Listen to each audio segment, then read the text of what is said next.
Hello and welcome. You're listening to the Almost 30 podcast. Hi, everybody. Welcome to the show. Greetings, everyone. How's the energy? How are you feeling?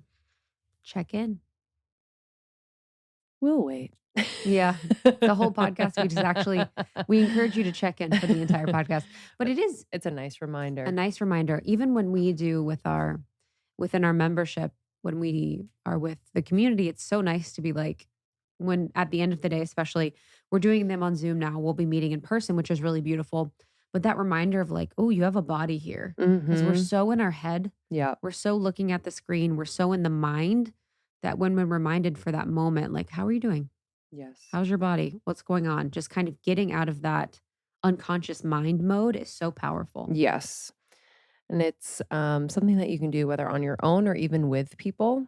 Sometimes it's nice if you are with someone. Maybe you're like meeting a friend or you're like coming home to your husband or your wife at the end of the day or your partner. It's like being able to kind of like have a moment to like breathe together and be like, how are you doing? How's your heart? Like it sounds a little cheesy, but it's like those moments I find that there's like more intimacy to be had, Mhm.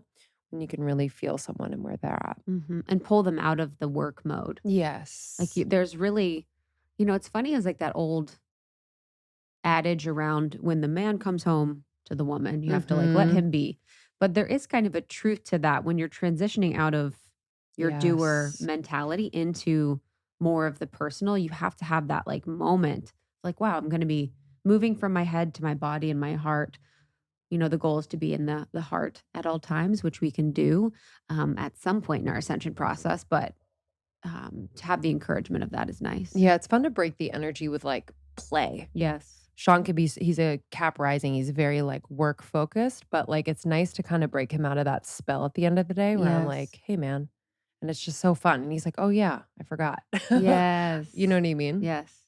Forgot what it's about. It's the best. I'm excited about your solo today. Oh, yeah. I feel like this has been A good one. a a conversation around empaths and just Mhm. something that you've been exploring, and it's been really great to bring the community in on this conversation because I feel like a lot of people in our community identify as Mhm. sensitive. Yeah. Yeah, this is, something that it's kind of been like a through line of a lot of the work that we do and a lot of the conversations with our community, but I've never actually brought it to an episode Mhm. or to a solo or even to our conversations around being an empath and around being a highly sensitive person. There's so many people that identify as an empath, that identify as a highly sensitive person. So I really wanted to explore that concept and idea and really talk about the gifts that it comes with and really reclaim a lot of our power. And I paused because there's been this journey for me of being an empath or a highly sensitive person where I've sort of been resistant to it because there's a powerlessness that sometimes I feel like is attached to the empath, where an empath is sort of someone that just receives all the energy. The way that we sort of socialize or talk about the empath is like, I'm an empath and Weak. it's, yeah, weak. And you're just, I'm an empath and it's feeling, but Yeah, it's it's not, like, ugh. yeah, but it's Mhm. not nice. It's suffocated. It's out of control. It's victim and I don't really like that. So most of my life, I've sort of moved away from the term Mhm. empath, moved away from the term highly sensitive person. But as I've sort of seen the light side of it away from the shadow side, I've really been able to like understand the ways in which I am an empath Mhm. and reclaim that. And I think it's also really important, and I talk about this in the episode, is working with the nervous system around being an empath. Because what is really happening a lot of times with being an empath outside of the auric field, outside of the energetics, is really in the body and in the nervous system, where you're not able to self soothe or manage your own nervous system around big energies, around a lot of energies, around of other people, around any type of other energy outside of your own.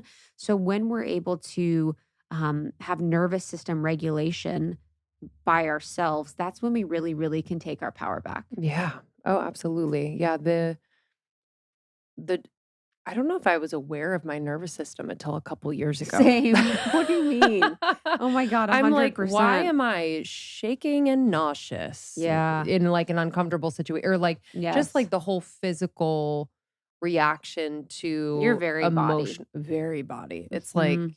it can be overwhelming at times, and, um I've learned kind of more self-soothing techniques, but even more so just connection to that part so that we can Mhm. communicate and I can understand in the moment what's really happening and also what I need in that moment. Cause sometimes it feels a little embarrassing or shameful to be like, I'm having such a physical reaction to what's happening right now. And I actually feel like I can't control it. So for me, it's been, asking for a moment, asking for Mhm. space, whether it's like take a walk around the block or I just go in the other room and take a few deep breaths or, um, yeah, just it's knowing what you need in that moment. It's knowing the tools that help you to move from an activated nervous system to more of a conscious awareness of what's happening.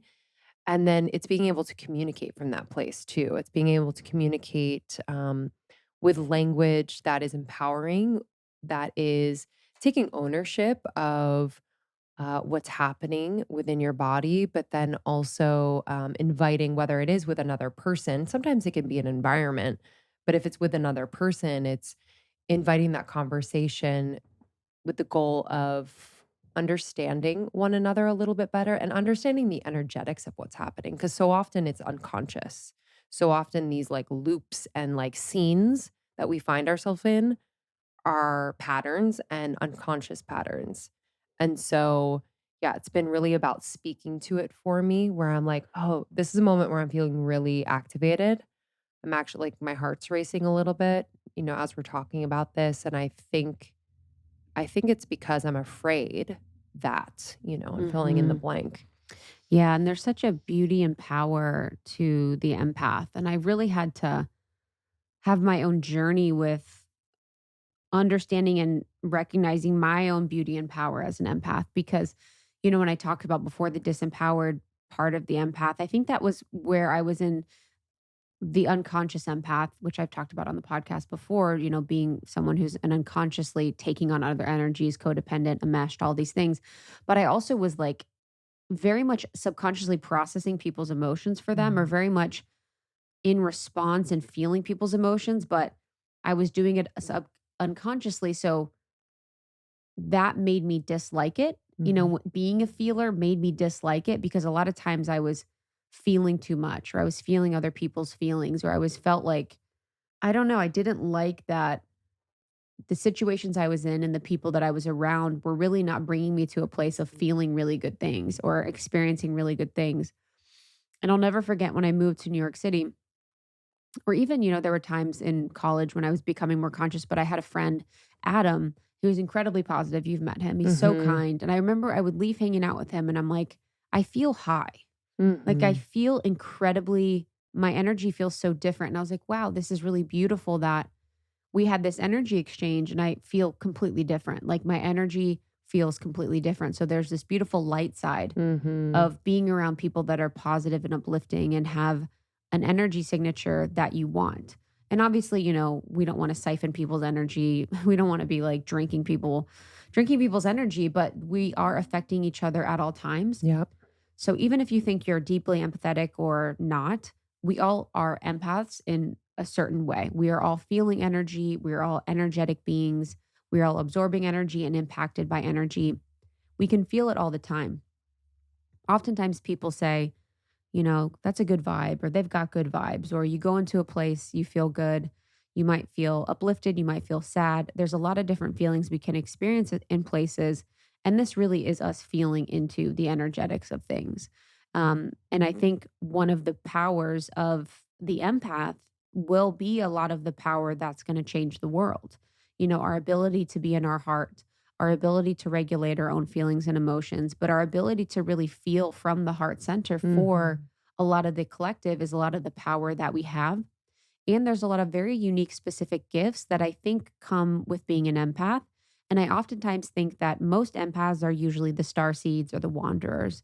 So, from a law of one perspective, they call star seeds or beings that are, came to Earth to help our ascension process wanderers. And I think that's where I really also was able to take on the power of the empath, where I'm like, oh, this is a part of my unique fabric and my starseed nature to be an empath, because Mhm. this is how I'm going to serve is by feeling, by processing, and by uplifting essentially all of the emotions and experiences that I go through. Yeah. And feeling has been such a big part of, like, activating my intuitive gifts where, Mm. like, before I was like, "This is actually too much. I don't really wanna feel this, and I'm just gonna kinda, like, on the surface, soothe myself so we can get through this feeling," but it's actually been important to not necessarily understand on an intellectual level the feeling that I'm having, but more so actually feel it fully in my body and, know that that is safe, know that I can hold it, and know that it's not forever. Yes.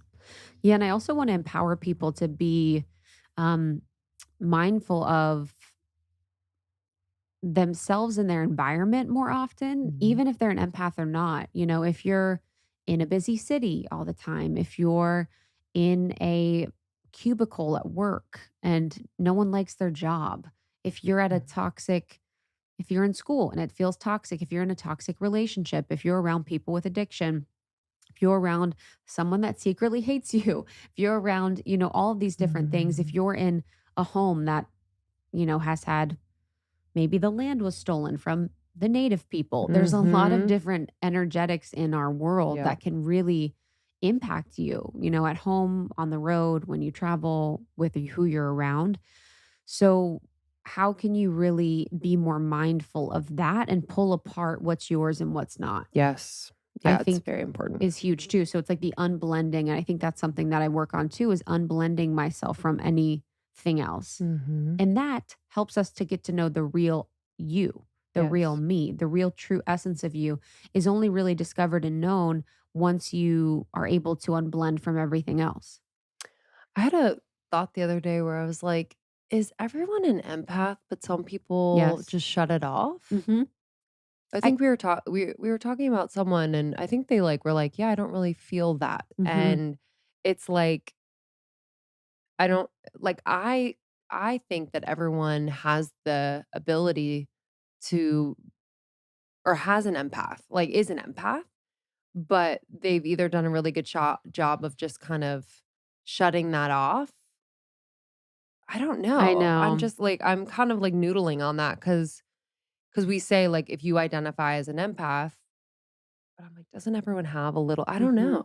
I think this is what I think is like from a galactic perspective, I think there's a lot of different beings and entities that exist that Mhm. have a lot of different things in their DNA. So I do think that there are some beings that are like very Palladian, who are Yeah. very hard, who are very, Arcturian, very, all these things. And I do think that there's some beings that are here that are just very, they're Yeah. just almost like computers a little bit. And I Mhm. think it's like, I don't know. There's just some people that just process things very simply, Yes. very Which is kinda beautiful in itself, where it's credible, kind of like, whether they're you kinda humans need or that not. baseline that, Yes. nice foundational grounded baseline. Yes. 100%. We'll feel for you. Yeah, 100%. We got you, fam. So, if you Ah. are a feeler, this one's for you. If you have friends that are feelers, this one's for them. So, I highly suggest sending this to someone to help them take their power back. Send this to a friend, a family member. It is one that I think will be incredibly helpful for all of us Mhm. emotional beings on this earth that are here for the ascension process. I did another episode on empathy and the unconscious empath. So, an empath that is really being taken by the waves of emotions of life and really unconsciously processing a lot of people's emotions, really not in their power as an empath. So, you Yeah. can also listen to that one. And I suggest going to almost30.com for our courses and programs for our membership. We have our membership option where you can get access to our workshops and are downloadable every single month. That is a monthly payment, which is really exciting that we added that option for people that want to dig into the content on a monthly basis.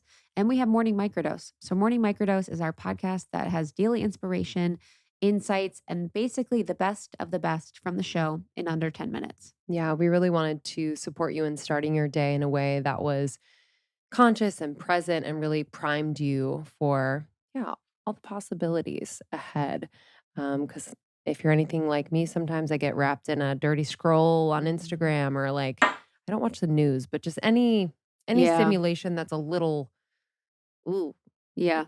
I'm with my babies. Yeah, you're with the I babies. hang out with my cats in the hallway. That's her So trip. it's so hilarious. So we're excited to yeah, just take you on a little journey in the morning to set you up for a great day. That's Morning Microdose. Subscribe anywhere you listen to podcasts. We appreciate your listenership so much. We're very grateful to have you as a part of our community. We hope you enjoy this solo from Krista, and we will see you on the other side. We'll see you soon. Bye. Bye.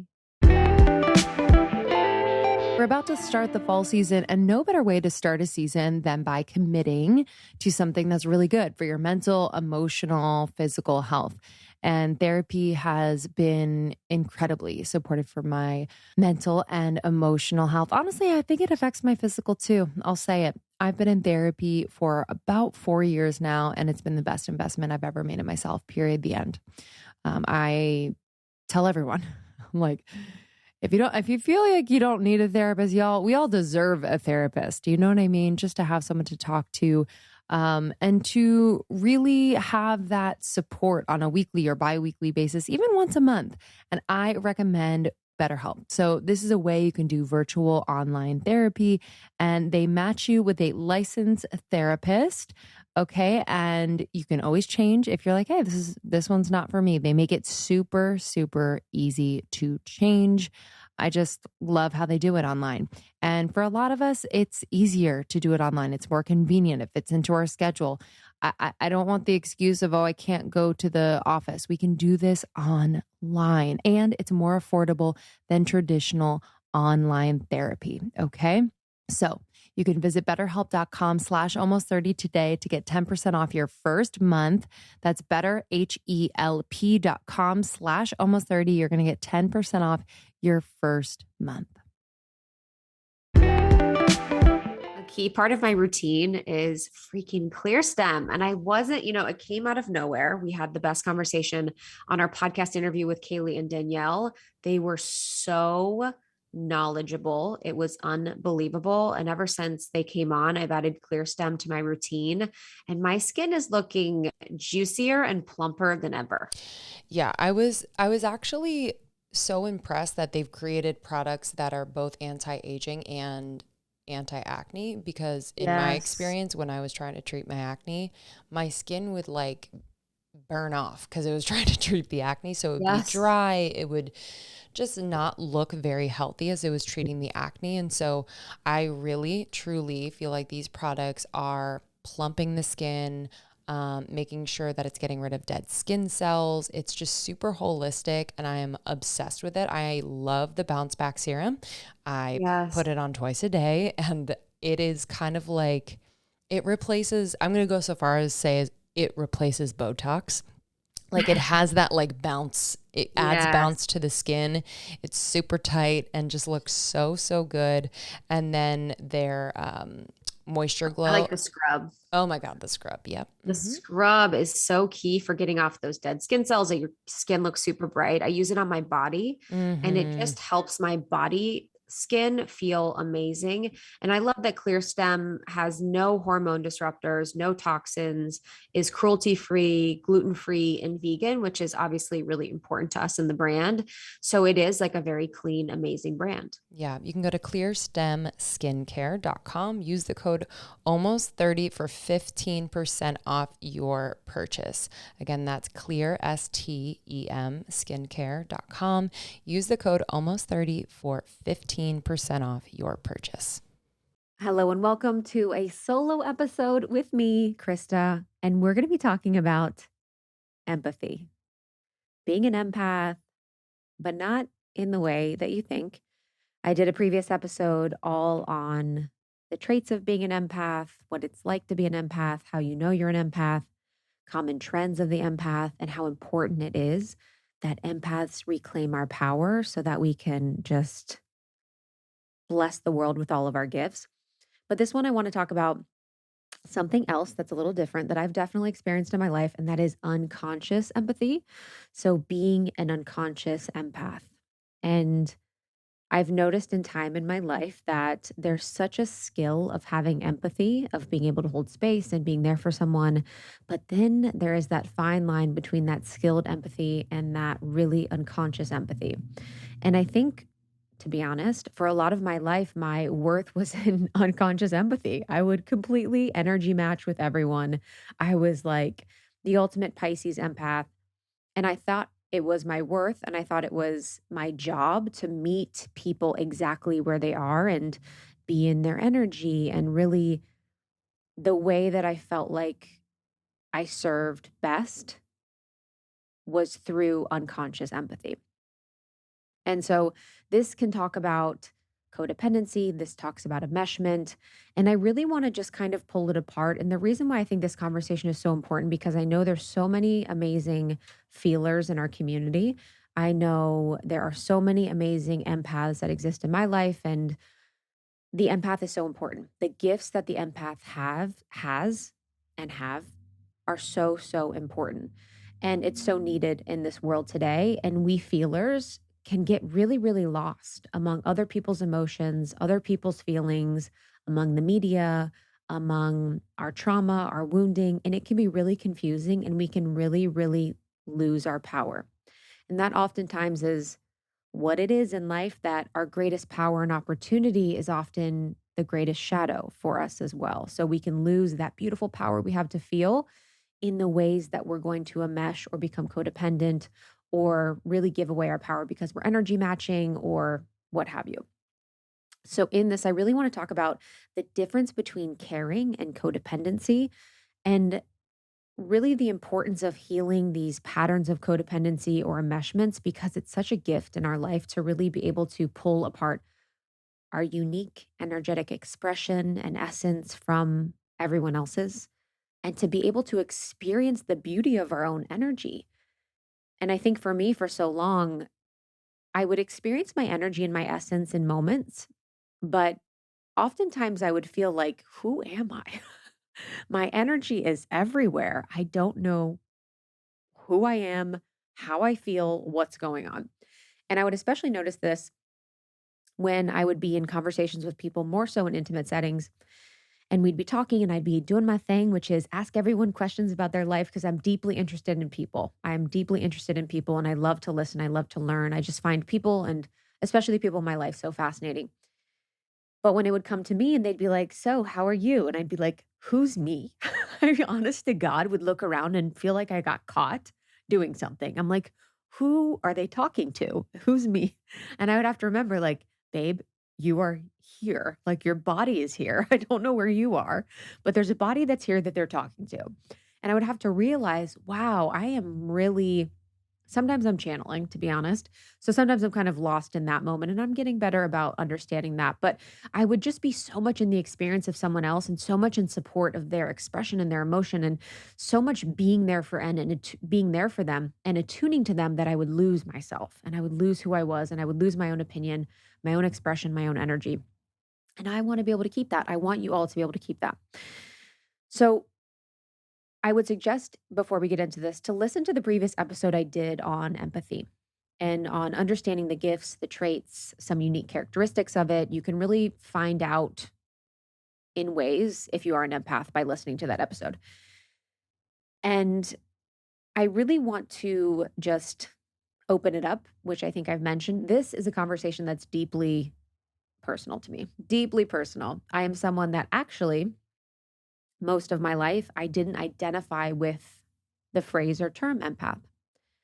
Because, and I think a lot of this was me picking up on what I'm talking about today. It always felt like for me, if I was going to identify as an empath, that I was giving my power away. And I always saw empathy, and the way that I saw empathy expressed, and this is probably me seeing my own shadow, was people that would be completely subjected to someone else's feelings, emotions, or experiences, which is also more so codependency. I would see that happen in the media. And I think there's a codependency now with us in the news and the media, which I can talk about later. But there's so much of the giving the power away and not being able to be enough in our own experiences or our own self worth as empaths that I felt like I witnessed. And I actually didn't see or I wasn't exposed to many empaths that were truly in their power. A lot of what I was exposed to growing up through my 20s was unconsciousness, unconscious people, unconscious experiences. I was one of them. And the way that I saw empaths was being used, abused, manipulated, taken advantage of. disempowered, so many different things. I actually rarely saw empaths in their true fullest expression and embodiment of power and beauty and intuition and all of their gifts. So I was like, you know what? I'm not an empath. And I've always identified more as the rebel. I'm kind of like the rebel vibe. So I was like, oh, okay, I'm not an empath. I'm a rebel. But at my true depth and my true core, my gifts and my experience in my life is as an empath. I started at a very young age, channeling, receiving signs, connecting, all of the things. It actually was very hard for me for a while. And I experienced a lot of depression when I was very, very young. And it was a lot due to my unconscious empathy. I was taking on a lot of emotions and experiences within the home. I was trying to metabolize them myself. I was trying to make my worth around supporting other people's experiences or being the joy for other people, being the energy source for other people. That can oftentimes happen for empaths as well. You can be the energy source for others unconsciously. So I was the energy source, I was taking other energies on, and it was actually causing me to be very, very disempowered, very, very low. And I was just a little depressed being for most of my young life because I was such an unconscious empath. So to counterbalance that, I became a rebel and I said, no more, no more of this. And I completely put my boundaries up. I didn't know what I was doing, but in high school and college, I was boundaried the F up. And that's when I was in my rebel phase and really just denying the part of me that was the empath, denying the part of me that was the deep feeler, although it would come up in moments, it would come up very often, it would come up a lot of the times. And it was just such a part of me. So as I've gotten older and really understood more of my unique essence, more of energetics, more of who I am, more of who everyone else is, I've been able to really reclaim the word empath in a way that makes me feel empowered, in a way that makes me feel conscious of the choice to be a deep feeler because I have an oceanic heart and a great depth to my feeling. And I've actually been really working on this year being okay with that because it can be scary. I mean, if you're looking at the bottom at the ocean, how deep the ocean goes, you're like, that is a scary place. What is happening there? And that's how I feel sometimes about my deep oceanic feelings. I'm like, what is happening at the bottom? The Mariana Trench is happening, and that is really wild. You should Google it. So understanding that there's this like depth to the empath has always been scary for me and has always felt like a place of disempowerment. And so that inner teen, the rebel part of me really wanted to rewrite that. I would no longer be taken advantage of. I would no longer be the energy source for people.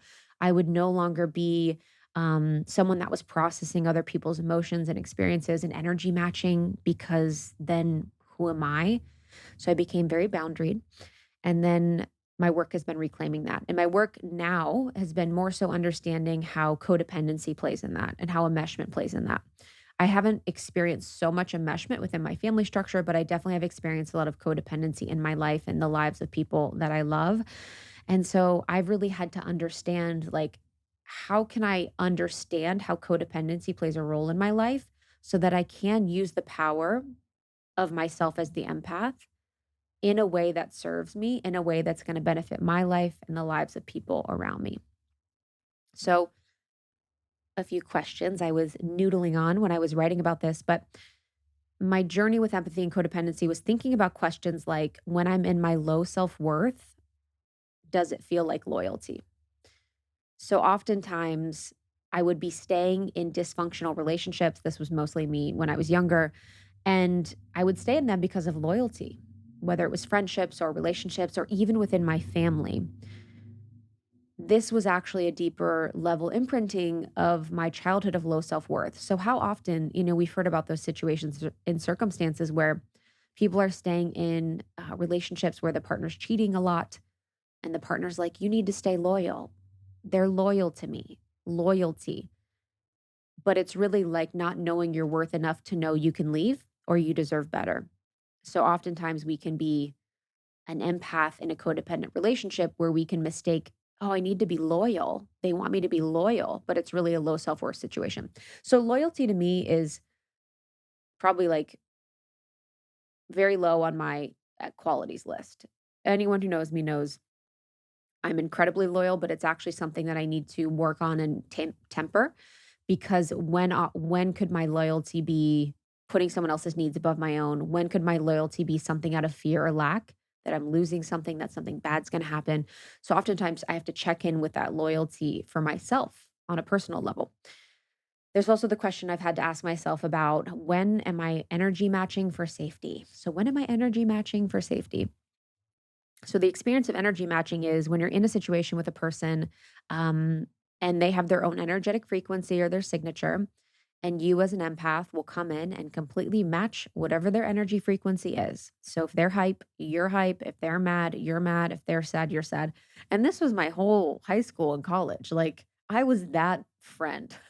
If you were going through something, call me because I am right there with you. I will cry with you. I will be whatever energy experience you want me to be. And there's such a service to that. There's such a true and beautiful service to that in some ways, to help people feel less alone, to help them feel supported, to help them feel like they're not the only one that's going through this experience and that you love them enough to be there with them. So there's such a depth and love to that and a truth. But you have to watch how often you're doing that, because then there can be times where you become the role of that person who's going to continue to give your power away and prioritize their needs or their issues or their problems over your own. And you will lose yourself in your life. You will then find yourself not living a life that you love, not prioritizing your own joy, your own expression. You will just kind of be the person that's continually riding the waves and surfing all of these emotions and experience for other people, but you will not have those experiences for yourself. And sometimes you'll also come to find that when you're wanting those people that you're energy matching with to do it for you, they don't know how. And that's oftentimes the relationship that you'll be in, is you'll be in a situation where two people, either the person doesn't know how to energy match and you're the energy matcher for them, so they feel really good with you, or vice versa. There's also the question of, when am I taking on other people's energy unconsciously? So, when are you taking on other people's energy unconsciously? This happens all the time. This is normal. I think personally, this is my view that it's part of the human experience to take on people's energy unconsciously, in a good way and in a bad way. We can be in nature and we are taking on Mother Nature's energy unconsciously, and it feels so good. We can also take it on unconsciously when we're in the ocean, when we're at concerts, in a bad way and in a good way. We're taking on the vibrational frequency of the space and place that we're in. And we can be mindful of that. We can create good boundaries. We can be thoughtful about the situations and places that we're in. But it really was something that I was doing that was making me exhausted, where I would unconsciously process people's insecurities, emotions, experiences, and I would just be exhausted from it. And I found myself giving away my vital energy, my life force energy, to unconsciously taking on other people's energy. And as a podcast host and community leader or business owner, we interact with a lot of different people and a lot of different energies. And I remember, as an example, when we had our retreat in Malibu, which was the best, feeling so exhausted because I was taking on other people's energy unconsciously. There was so much energy circulating. There was so much happening within our healing sessions and conversations and presentations and all of the things, that in my younger mind, in my unconscious mind, my greatest service is to take on the energy, the hard, the grief, the trauma for other people and process it for them. And there's a real beauty to that. There's a beauty and service to that. But there's also the point where, when are you not yourself and when are you losing yourself? And I was like, I had to come back home and be like, yo, girl, you got to let people do their thing. You have to empower people to process on their own, to be in their own energy field, to be in their own energy frequency, and empower them to do that rather than unconsciously taking things on because you feel like that's your greatest service. Because empaths, that's not our greatest service. We have so much more gifts to offer. Also, thinking about, when are you performing? There's the ego and there's, general performance that we do a lot of times. And I don't think that that's bad per se. I think there's multiple facets and aspects to us. And there's such a beauty to the experience in life and waking up and being like, I'm going to go be a boss, and then I'm going to be a mom, and then I'm going to be a dad, and then I'm going to be a sister, brother, then I'm going to be a potter, then I'm going to be an artist, whatever. There's a beauty to the multidimensional experience that we have, but there can be points and places where we perform and where we will come into a room or space and place and we will read the energy of the room and of the people and we will be like, what do they want me to be? That's part of the empath gift is to be able to intuit what they want us to be and energy match in a way where we perform what they want us to be. And this is like a really beautiful thing sometimes. You can make people feel super comfortable. You can have a lot of fun with it. You can have a really beautiful experience by being in this vibration of what's expected or what is needed at the time. But then again, too, when are you performing so much you're not being yourself? Or when are you performing so much you don't know the difference between performance and your own energetic signature or your own energetic frequency? I would say I'm a pretty good performer. It's like, and it's very subtle and we all do it, but there are times where I'm in places and spaces where I'm like, damn, I'm kind of hanging with this person. And then I'm hanging with this person. I'm hanging with this person. I'm like saying that thing that I'm saying intuitively, that thing that's relating to this person that's completely different than this next person. So there's an intuitive part of that. There's a dynamic element to that. We want to be dynamic people, but then there's also like, who are you and where are you? And so with each of these, there's the light and there's the shadow. There's the light, which is get along with a lot of people, have a lot of fun, be creative, be an artist. But then there's also like, where are you? Where is your energy? Are you doing this from a self worth that is so low that feels like you have to be someone else and that you're not good enough? And I've done both. I've completely done both. So when are you doing things to get validated or get noticed? That is also the question we want to ask empaths who might be borderlining codependency or enmeshment. When are you being in an energy or being sad or being compassionate or being, whatever the energy that is needed at the time? When are you doing that to be validated or get noticed? And I have to say, the internet is a great example because the internet will validate you, will share you, will help you get noticed when you are giving your power away. A lot of times when you're giving your energetic power away. So oftentimes because we were taught at a very young age that we needed to, take on other people's energies or lose ourselves for other people or understand and really embody the emotions of other people to be validated. I think this happens a lot of times with kids. Or did you have to take the energy on of other people or understand other people's emotions to get noticed within the family? And that was something I very much did. I really had to deeply be in service to the other person and their experience and really like in a very collegiate athlete way understand how to get the attention of this person because without knowing what to say, what to do, how to act, who to be to get the attention, in my mind, I'm like, I'm going to die. So I need to do that. So at a collegiate level, I was able to figure out how to do that. And now the light and shadow, it was painful, so painful as a young kid to not feel like I was worthy of any attention or any um yeah, of any like awe or wonder or yeah, like there's a way in which a parent can look at a child or look at the way that I look at my cats is with awe and wonder.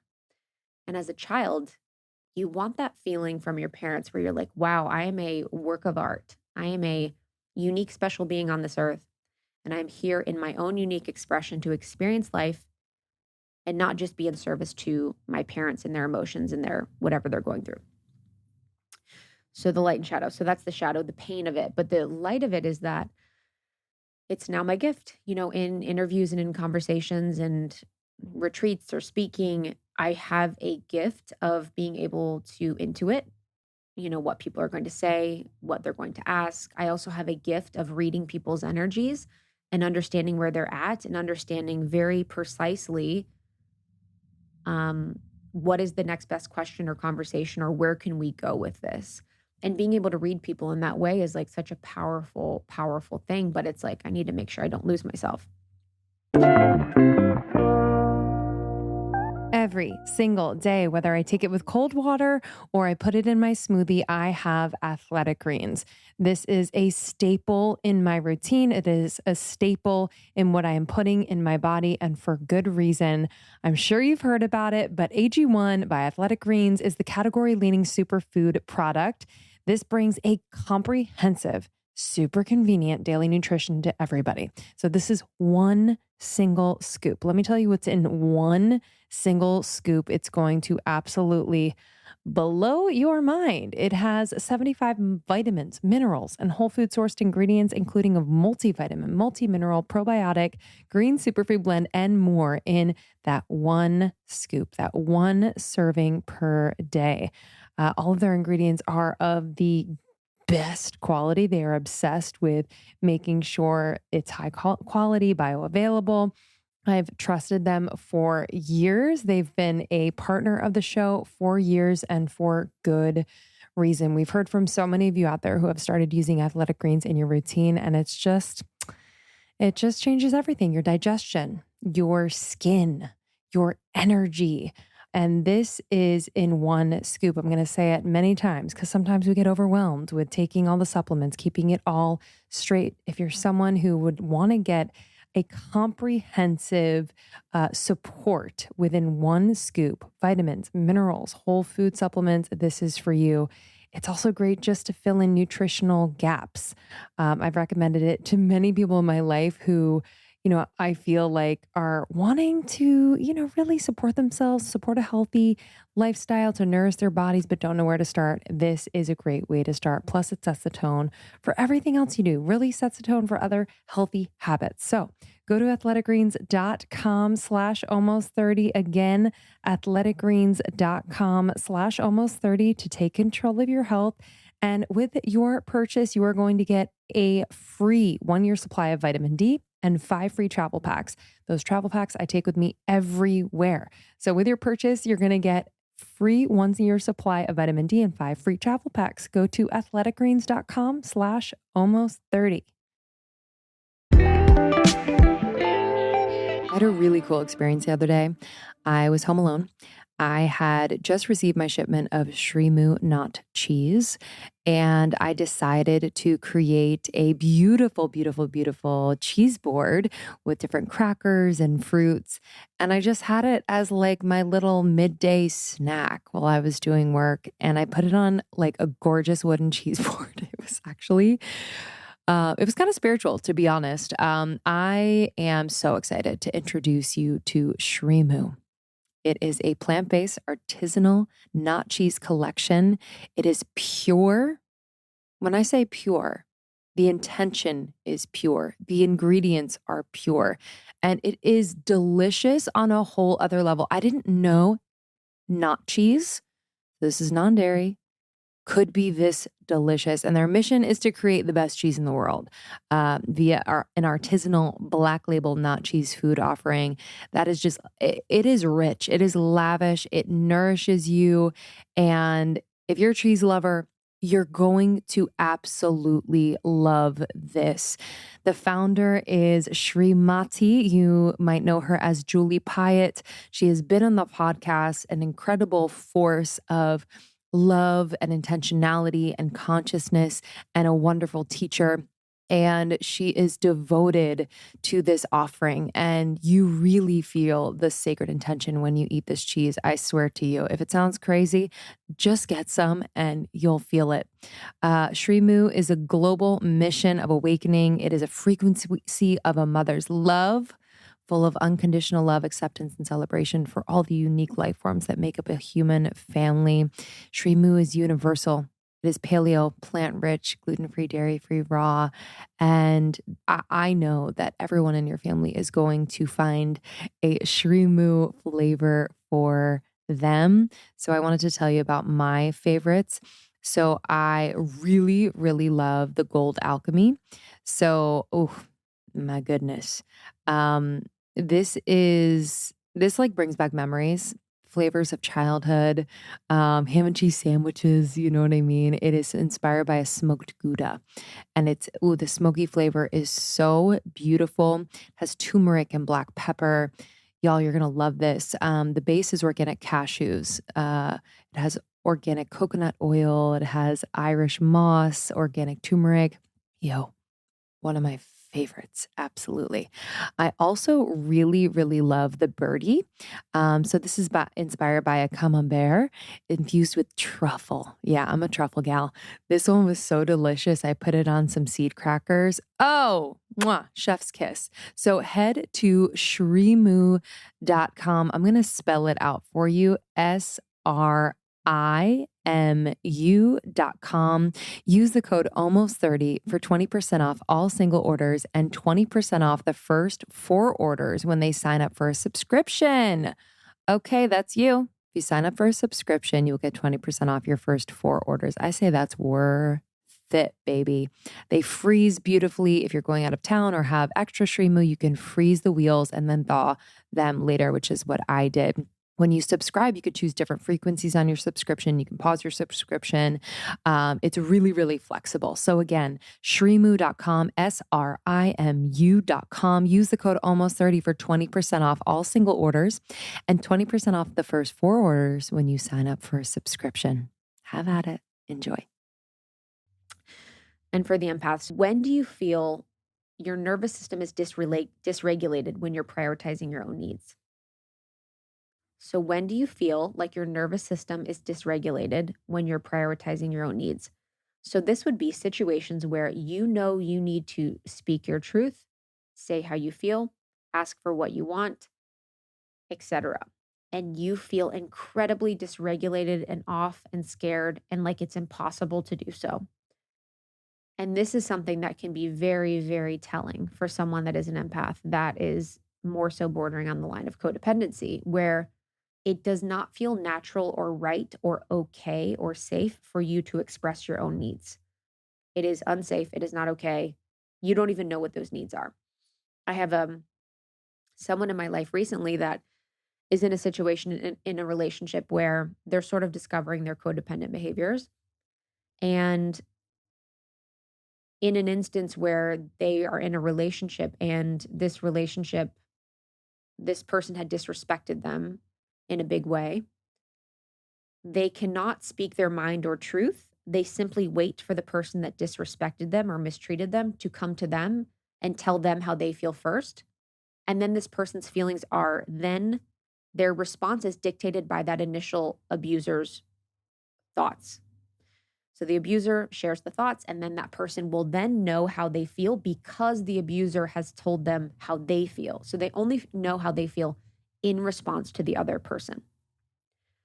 Because it is dysregulating, it is scary, it is not safe for them themselves to know how they feel and what they want. And oftentimes this is so subconscious. On the conscious level, we're like, I do not want to be abused. Of course. I do not want to be mistreated. Of course. But then there's that subconscious thing that happens where it sort of allows this experience to happen, obviously for your healing. We can also ask the questions, when are you caretaking to focus on others and not focus on yourself? Hello, this is me. You'd be surprised. So I have a podcast, we do our thing, but I'm very much so much focused on other people. If you're in a room with me or a conversation or a dinner, that it's hard for me to focus at all on myself. And I know this seems weird because there's a video of me, there's this being recorded. I'm able to do it when I'm in my lonesome because there's no other energies around me, but I would find myself so fully focused on the experience of others and making them feel safe, okay, validated, seen, all the things that I wanted to have in my childhood, that I will lose myself.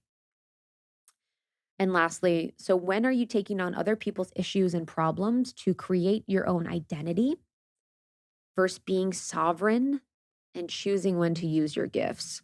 So this is taking on the issues and problems. And this is something that is very, very relevant to the world today and internet culture and the past couple years, where there are so many issues and problems that exist in the world that we have access to tapping into on a regular basis. Every time you open your phone or watch the news, you have an opportunity to Be in the energetic frequency of those problems and issues that exist. And how often are you using those problems and issues to create your own identity around them? So, this is where we talk about white saviorism. This is where we talk about virtue signaling.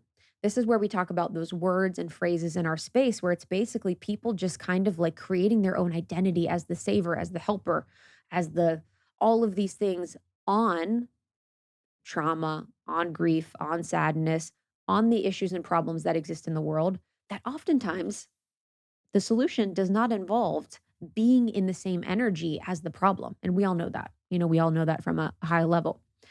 And that doesn't mean we don't care and that doesn't mean we don't do the things.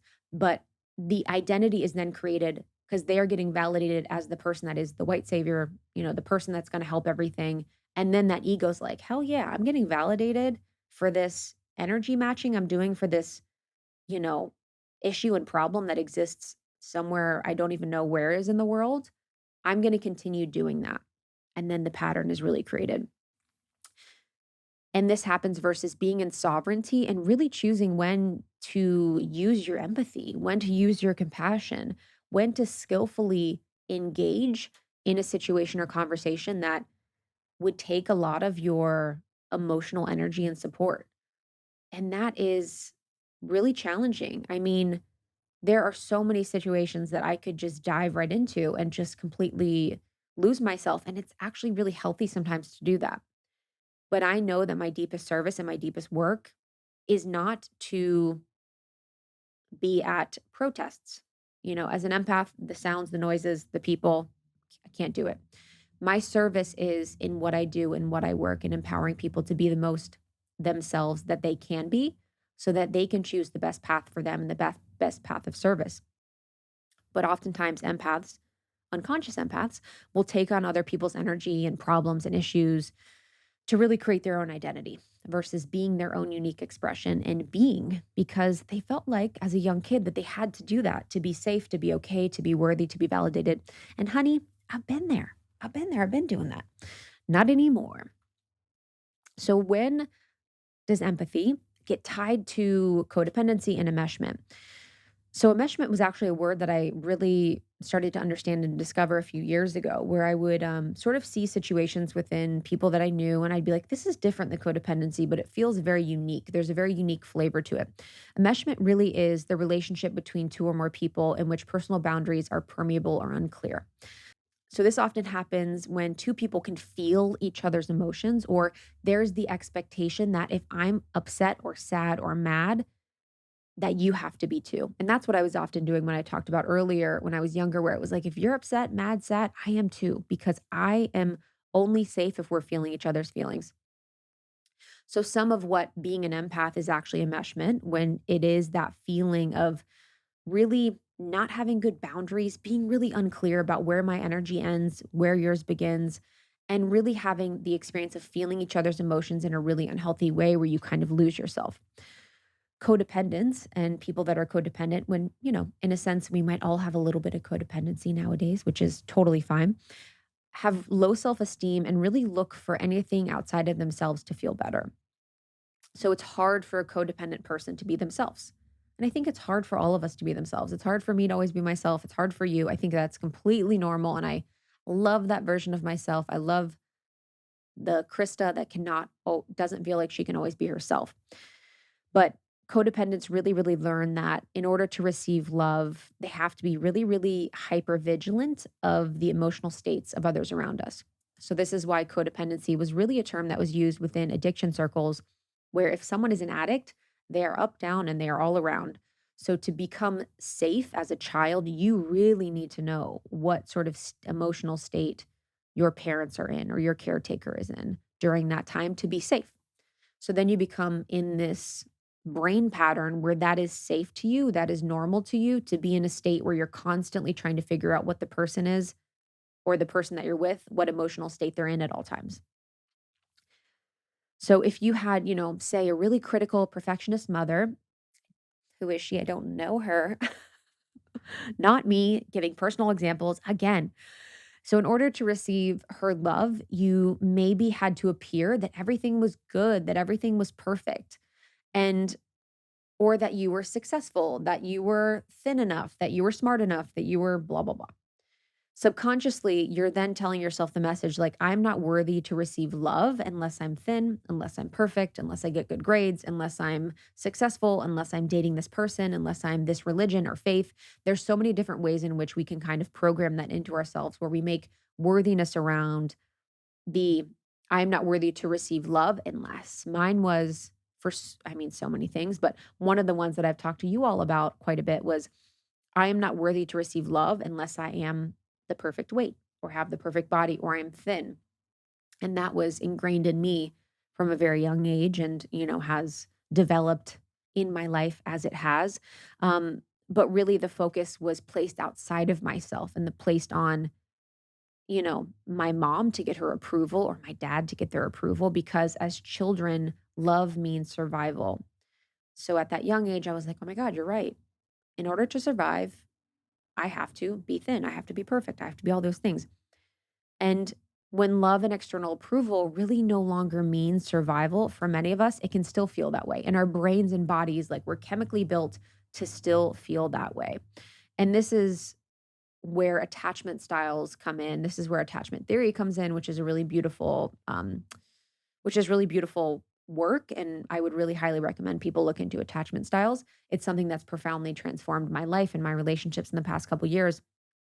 But if we have not healed from our attachments with our parents, if we have an attachment style that's not secure, we can carry the same behaviors in our adult relationships. So, for empaths and people that are kind of borderlining empath codependent, it could be an extreme need for approval or validation. You can really be scared of being abandoned or being alone, and you can have a difficulty identifying and verbalizing and understanding your feelings. That was my diary entry. Those 3 things are truly my diary entry. I'm like, "What?" Especially abandoned or alone, baby. Man, that has been a freaking hard one. But empathy, and I wanna just make this really clear when we're talking about this, empathy is different from codependency in that you have a really solid sense of yourself. So with empathy, you're really able to understand another person's emotional state and behavior, but you're not going to take it personally. You're not going to try to fix it or change it. You're not also going to take how another person responds to us as an indication of who you are. So you're not going to define who you are by people around us, and you're really able to follow your own unique journey. You're able to be on your unique path. You're able to use your gifts when you want. You're able to be in your sovereignty. And it's really an invitation for those people that are healing from trauma bonding, because codependency and enmeshment are, forms of trauma bonding to really learn empathy for yourself, to really learn to empathize with yourself the most in the form of having healthy boundaries, in the form of understanding energetics and understanding what your capital S self, what your unique defined self, what your unique soul essence is. Because I really think that healthy empathy really doesn't look like absorbing everything in your environment, absorbing everything in your home, absorbing everything at work, on the bus, on the subway, without any respect to your own body or nervous system. Again, healthy empathy does not involve, from my perspective, absorbing everything in your environment at work, on the subway, in the bedroom, wherever, without respect to your own body or nervous system. The power of being an empath and being someone that deeply feels, because we need these feelers out there, really lies in the ability to choose when to use the gifts of empathy, when to use the compassion, when to really open up to be in that space of allowing your energy to be felt and attuned with others. So, what has become really, really empowering for me is going through energetic training with many teachers, understanding subtle energies, becoming attuned in Reiki at a master teacher level, and really also in therapy, tons of other work, but really learning to not unconsciously absorb people's energies, but to be in my own. And that's the gift of the empath. Again, the shadow and the light, the beautiful gift of the empath, the open, warm, loving, deep heart of the empath is so powerful. And I also encourage and want for all empaths to be able to feel and experience your own unique heart and your own unique frequency, to really just like be able to experience your own essence, because that's my deepest call for this, is that I want all empaths to be empowered in their gifts and all the beauty that is an empath, but I also want them to be able to understand the unique God imprint that created your unique soul essence and be able to have that be experienced in your life and with other people. To also be able to recognize true empathy, like the true empathy where you're like, "Ooh, I'm choosing to be in this. I'm choosing to share energy with this person and I'm being sovereign in that choice and I'm choosing to feel and I'm choosing to help them in my feeling." But I'm also not just giving my power away. I'm not doing it because I'm scared, because I need validation, because I'm trauma bonding, because I feel like they won't love me if I don't. I'm doing it from the conscious choice of choosing. And the key with empathy is to really no longer unconsciously absorb other people's feelings. This is also true with social media and the news and music, but that's another one. That's another conversation for later. To really be able to be like, ooh, I just looked at the news and I am feeling a type of way. Okay, I'm noticing myself picking up on feelings and emotions and, things that I'm like, okay, what's happening here? Do I consciously want to choose to go into that expression of feeling and processing and being in that energy? Or do I not? Is it in my greatest service to be doing that or not?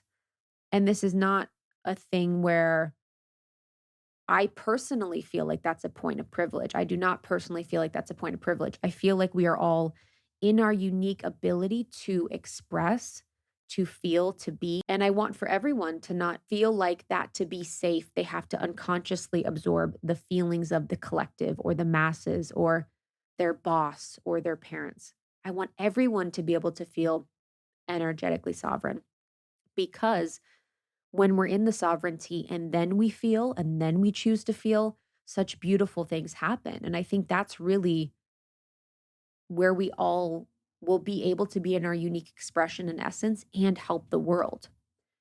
The goal for me is really, really to know what is mine, what is not, what is mine, what is not. And this happens multiple times a day. This happens when I'm at the grocery store. This happens when I'm at the house. This happens when I'm walking down the street. This happens when I'm done with a workout class. I was actually at a restaurant yesterday. We had a team lunch, and then I went and took a call in another area. And I was sitting right by the server station, and and it was by the restroom. There's a lot of people walking by, and there was like servers coming in, and there was this one server that just seemed kind of down.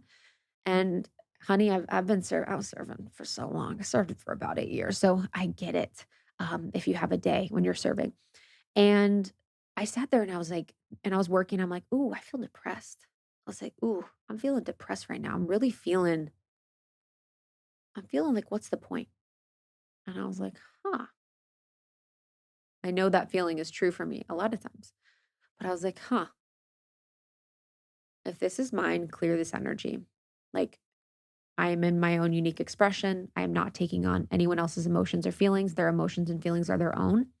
And did a quick little reshift and felt fine a few minutes later, because I had unconsciously picked up on someone else's expression or feeling, whatever they were going through that day. And I almost, and in the past, would have taken that as my own feeling or expression and been like, yep, I'm depressed. What's the point? Who cares? And I'm not saying that I have not been like that before, because I definitely, in my own expression, have felt that way. But in this case, the way that it came on, the situation I was in, I was like, huh, need to check in. Is this mine or is this someone else's? And me then taking that other person's energy and emotion on not only prevents them from being in their power to process it on their own and own their own feelings and own their own experience and get themselves out of it, but it also just brings me to that state. And then two people are depressed and wonder what's the point. That's not helping as many people as we subconsciously think it is. And I really, too, had to reclaim or re-understand the word "I feel you" because, oh, honey, I feel you. I feel you. And I would literally feel you. Sounds creepy, sounds gross, but it's happening. And I had to learn. I actually don't say I feel you anymore.